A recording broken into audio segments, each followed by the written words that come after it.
राम साई श्याम, साई राम साई श्याम। साई बाबा, आखिर कौन है साई बाबा और क्या है उनके उपदेश?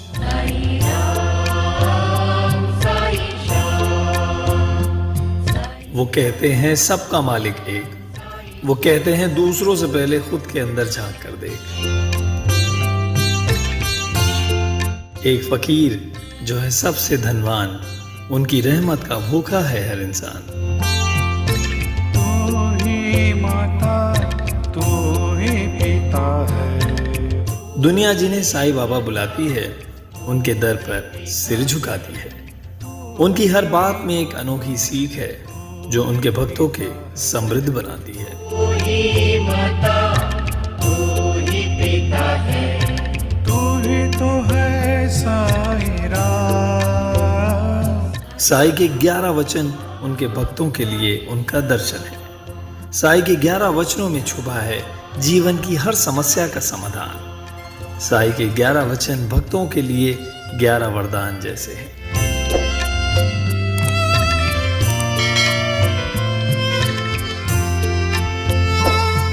साई बाबा कौन सी जाति, धर्म और पंथ के थे?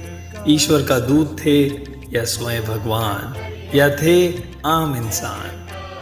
ऐसे कई सवाल जिनके जवाब और कहीं नहीं साई बाबा के भक्तों के पास है, जिनके लिए साई ही सब कुछ है और जिनका सब कुछ साई का ही है। जिन्हें प्यार से मालिक बुलाते हैं भक्त, जिन्हें पाकर सब कुछ भूल जाते हैं भक्त। जो श्रद्धा और सबूरी का देते हैं संदेश। उनके भक्तों में ना ईर्ष्या, ना कोई द्वेष, ना किसी मजहब का बंधन, ना किसी धर्म की रोक टोक। सामाजिक छुआछूत से दूर शिरडी के साई करोड़ करोड़ भक्त के आस्था के भगवान बनते चले गए। तू ही बिगाड़े, तू ही सवारे। तू ही बिगाड़े, तू ही संवारे, तू ही बिगाड़े, तू ही सब। साई बाबा ने अपने भक्तों से कभी कुछ नहीं मांगा, हमेशा सिर्फ दिया है। साई की दी हुई ऐसी एक नेमत है उनके 11 वचन। वो वचन जिन्हें अपने जीवन में उतार कर भक्त हो जाते हैं हर चिंता मुक्त। आज हम आपको साई बाबा के उन्हीं 11 वचनों के बारे में बताएंगे, उन्हीं वचनों के सही मायने समझाएंगे।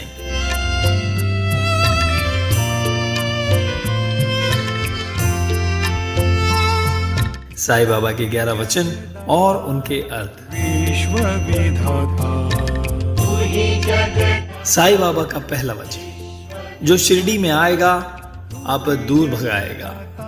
अपने पहले वचन में साई अपने भक्तों को शिरडी आने का इशारा करते हैं, क्योंकि साई पहली बार शिरडी में ही दिखे थे। शिरडी ही साई बाबा की लीला स्थली है।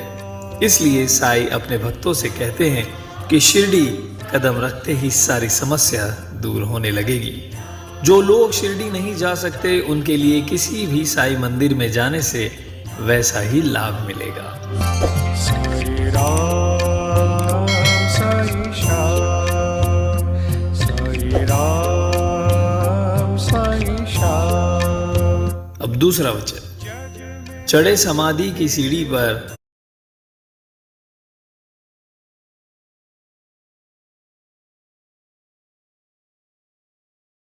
वचन में साई कहते हैं कि उनके समाधि की सीढ़ी पर पैर रखते ही उनके भक्तों के सारे दुख दूर हो जाएंगे। साई मंदिर में श्रद्धा और आस्था स्वरूप में बनी समाधि के दर्शन से भी दुख दूर हो जाएंगे। बस मन में श्रद्धा भाव का होना जरूरी है। तू ही माता, तू ही पिता है। तू ही माता, तू ही पिता है। तीसरा वचन, त्याग शरीर चला जाऊंगा, भक्त हेतु दौड़ा आऊंगा। साई बाबा कहते हैं कि मैं भले ही शरीर में न रहूं, लेकिन मेरा भक्त जब भी मुझे पुकारेगा मैं दौड़ के आऊंगा और हर प्रकार से अपने भक्त की सहायता करूंगा। साई श्याम, साई राम, साई श्याम। चौथा वचन, मन में रखना दृढ़ विश्वास, करे समाधि पूरी आस। साईं के चौथे वचन में कहते हैं कि हो सकता है मुश्किल में मुझे ना पाकर मेरे भक्तों का भरोसा डगमगाने लगे, वो अकेलापन और असहाय महसूस करने लगे। लेकिन मेरे हर भक्त को एक बात पर हमेशा विश्वास होना चाहिए कि मेरी समाधि पर आकर की गई प्रार्थना पूर्ण होगी। बस श्रद्धा और सबूरी बनाए रखें। में चारों धाम,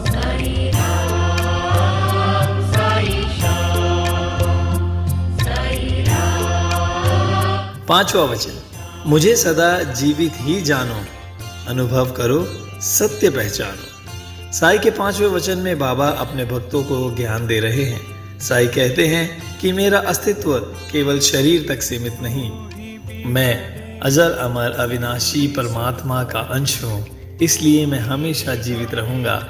अपनी भक्ति और प्रेम की शक्ति से मेरे भक्त मेरे सत्य को पहचान सकेंगे और अनुभव करेंगे। तू ही बिगाड़े, तू ही संवारे, इस जग के सारे काम। साई राम, साई श्याम। साईं बाबा का छठा वचन, मेरी शरण आ खाली जाए, वो तो कोई मुझे बताए। छठवें वचन में साईं अपने भक्तों से पूछते हैं, क्या उनके कोई भक्त उनके दर से खाली लौटा है? साईं कहते हैं, जो सच्ची श्रद्धा से मेरे शरण में आया उसकी हर मुराद पूरी हुई है। अगर इस बात में कोई संशय हो मुझसे तो कहो। विश्व विधाता, तू ही जगदाता, विश्व विधाता। साईं बाबा का सातवां वचन, जैसा भाव रहा जिस जन का, वैसा रूप हुआ मेरे मन का। सातवें वचन में साईं भाव का महत्व बताते हैं। साईं कहते हैं, जो मुझे जिस भाव से देखेगा मैं उसे वैसा ही नजर आऊंगा। इतना ही नहीं, मेरे भक्त जिस भाव से कामना करते हैं उसी भाव से मैं उसकी कामना पूर्ण करता हूँ। साई राम, साई श्याम, साई राम, साई श्याम। जग में साईं बाबा का आठवां वचन, भार तुम्हारा मुझ पर होगा, वचन न मेरा झूठा होगा। साईं का आठवां वचन भक्तों के प्रति उनके अपार प्रेम को दर्शाता है।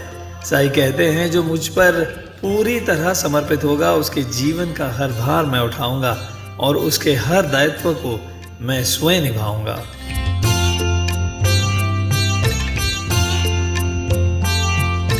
तू ही माता, तू ही पिता है।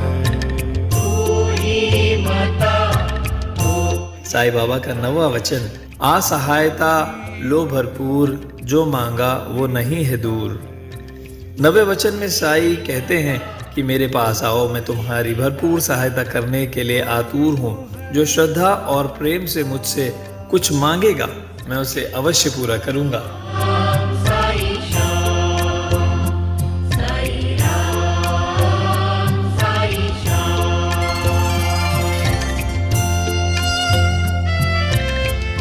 साईं बाबा का 10वां वचन, मुझ में 3 वचन मन कराया, उसका ऋण न कभी चुकाया। यह साईं का 10वां वचन, जिसमें साईं कहते हैं, जो भक्त मन वचन और कर्म से मुझ में लीन रहता है, जो हर वक्त मुझे याद करता है, मैं हमेशा उनका ऋणी रहता हूँ। उस भक्त के जीवन की हर इच्छा, हर जिम्मेदारी मुझ पर फर्ज के समान है। जग का स्वामी, तेरे चरणों में चारों धाम। साई राम, साई श्याम, साई राम। साईं बाबा का 11वां वचन, धन्य धन्य व भक्त अनन्य, मेरी शरण तज जिसे न अन्य। साईं का आखिरी वचन भक्तों को संदेश देता है कि अनन्य भाव से लीन होकर ही ईश्वर की रहमत मिलती है। साईं बाबा कहते हैं कि मेरे वो भक्त धन्य है जो अनन्य भाव से मेरी भक्ति में लीन है। ऐसे ही भक्त वास्तव में मेरे प्रिय हैं। साईं भक्त मानते हैं कि शिरडी के कण कण में बसे हैं उनके साई। इसलिए तो साई के दरबार में मुरादों की झोली भरकर ही लौटते हैं भक्त। भक्तों की आस्था साई के अदृश्य सत्ता को साक्षात रूप से स्वीकार करती है।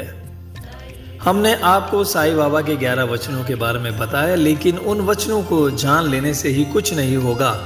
आपको इन्हें अपने जीवन में प्रयोग करना होगा।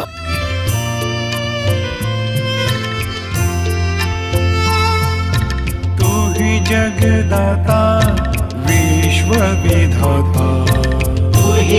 11 वचनों के रूप में साईं बाबा ने अपने भक्तों को नैतिक चमत्कारी शक्ति दी है, जिससे उनकी तमाम मुश्किलें खुद ब खुद दूर होने लगेगी। जी हाँ, ऐसी ही शिरडी के साईनाथ की महिमा।